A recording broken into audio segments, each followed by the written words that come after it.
नमस्ते मित्रों, मैं हूं doctor Suresh Ramani, MD homeopathy. Last 25 year से सूरत में होम्योपैथी की प्रैक्टिस करता हूं।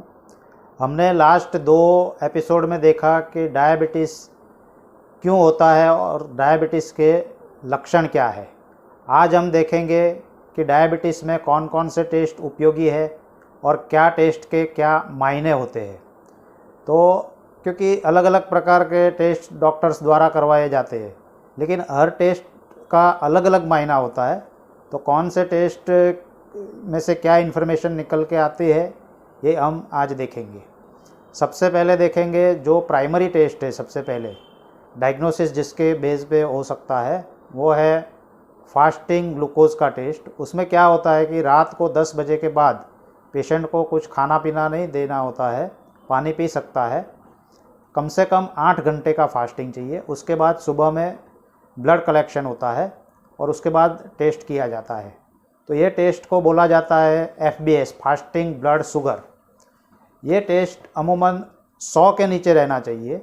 100 के नीचे आता है 100 मिलीग्राम पर डेसीलीटर, तो ये माना जाता है कि ये पेशेंट को डायबिटीज़ नहीं है।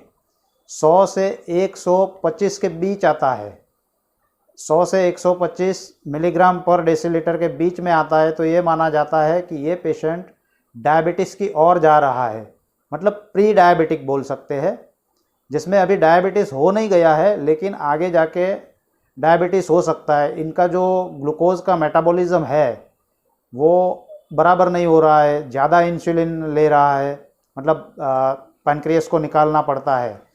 शुगर को सेल के अंदर डालने के लिए पैनक्रियास को ज़्यादा इंसुलिन का स्त्राव करना पड़ता है। इसका मीनिंग ये होता है।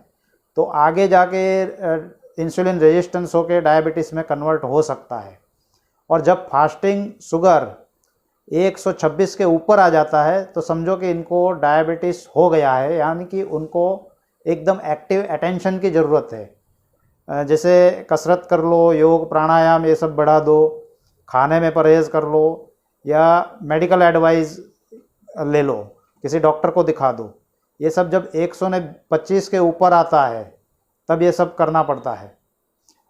दूसरा टेस्ट है PPBS, पोस्ट प्रांटियल ब्लड शुगर, मतलब खाने के 2 घंटे के बाद का टेस्ट होता है। ये टेस्ट के अंदर पेशेंट भरपेट खाना खा लेता है, जो नॉर्मल खाता है, दाल चावल सब्जी रोटी मिठाई जो भी खाना है रेगुलर वो खा लेता है। उसके 2 घंटे के बाद ब्लड लेके ये टेस्ट करते हैं।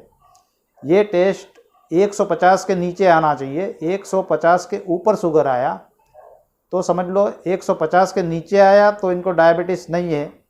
150 और 200 के बीच में आया तो समझ लो कि ये पेशेंट भी प्री डायबिटिक है, ये डायबिटीज़ की ओर जा रहा है।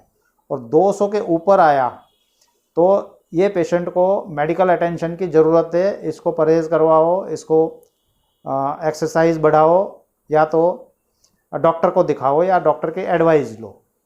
तो जब 200 के ऊपर आता है तो यूरिन में भी शुगर जाना चालू हो जाता है। 180 और 200 के आजू बाजू यूरिन में शुगर जाना चालू हो जाता है। 200 के जितना ऊपर जाएगा उसके हिसाब से यूरिन में शुगर +1 +2 +3 ऐसा आएगा। तो यूरिन शुगर भी एक महत्व का टेस्ट है। लेकिन जब 180 या 200 के ऊपर शुगर जाता है तब यूरिन में आना चालू हो जाता है। दूसरा एक है random blood sugar. Random blood sugar यानी कि कोई भी टाइम का actual real time blood sugar, मतलब कोई भी रैंडमली कोई भी टाइम पे ये कर सकते हैं। ये खाली स्क्रीनिंग टेस्ट है। उसके जस्ट अभी का क्या ब्लड शुगर है नॉर्मल, यही इससे मालूमात होती है। इसके बेस पर हम ये नक्की नहीं कर सकते कि ये पेशेंट को डायबिटीज़ है या नहीं है। हाँ, RBS ज़्यादा आ जाए जैसे 200 250 300 तो इसको आगे के टेस्ट करके कंफर्म कर लेना चाहिए और इन्वेस्टिगेशन करके कि भाई ज़्यादा खाया, मीठा खाया है या क्या है, कुछ है वो सब। दूसरा एकदम रिलायबल जो टेस्ट है वो है HbA1c, यानी कि ग्लाइसिलेटेड हीमोग्लोबिन का टेस्ट। इसके अंदर क्या होता है कि पिछले 3 महीने का एवरेज बताता है, क्योंकि हमारे जो RBC होता है उसका जो एवरेज लाइफ स्पान है वो 100, 110 और 120 डेज़ का होता है।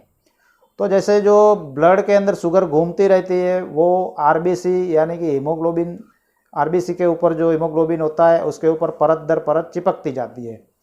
तो ये जितना टाइम ज़्यादा शुगर रहेगा तो ये ज़्यादा दिखाएगा। तो HbA1c टेस्ट जब 5.7 के ऊपर आता है तो माना जाना चाहिए कि ये प्री डायबिटिक की ओर जा रहा है, और 5.7 के नीचे आता है तो भाई इनको कोई डायबिटीज़ नहीं है। जबकि 5.7 से 6.4 के बीच है तो ये प्री डायबिटिक है, और 6.4 के ऊपर जाएगा तो समझ लेना चाहिए कि इनको डायबिटीज़ है। दूसरा एक फाइनल टेस्ट है glucose tolerance test. Glucose tolerance test में क्या होता है कि जो पेशेंट ने रात को 10 बजे के बाद खाना नहीं खाया है, मतलब कम से कम 8 घंटे का फास्टिंग है, तो उनको अर्ली मॉर्निंग में ग्लूकोज दिया जाता है। अभी ये नॉर्मली 60 किलो वजन का पेशेंट है, उसको 75 ग्राम का ग्लूकोज दिया जाता है, पानी के अंदर डिज़ोल्व करके उसको दिया जाता है। उसके बाद 1 घंटे के बाद शुगर को मेज़र करते हैं, 2 घंटे के बाद शुगर को मेज़र करते हैं। तो इसके ऊपर से ये पता चलता है कि इनकी इंसुलिन सेंसिटिविटी कितनी है। जैसे 1 घंटे के बाद शुगर को मेज़र करते हैं तो 180-200 के आजू बाजू आना चाहिए, उससे ज़्यादा है तो इनकी थोड़ी सेंसिटिविटी बिगड़ी हुई है। और 2 घंटे के बाद वापस मेज़र करते हैं, तो 2 घंटे के बाद जब मेज़र करते हैं तो 155 या 150 के आजू बाजू या उसके नीचे आ जाना चाहिए। उसके ऊपर आता है तो ये माना जाता है कि इनकी इंसुलिन सेंसिटिविटी अच्छी नहीं है। तो इससे आगे जाके अलग से HbA1c वगैरह टेस्ट करके उसको डायबिटीज़ है कि नहीं है वो कंफर्म किया जा सकता है।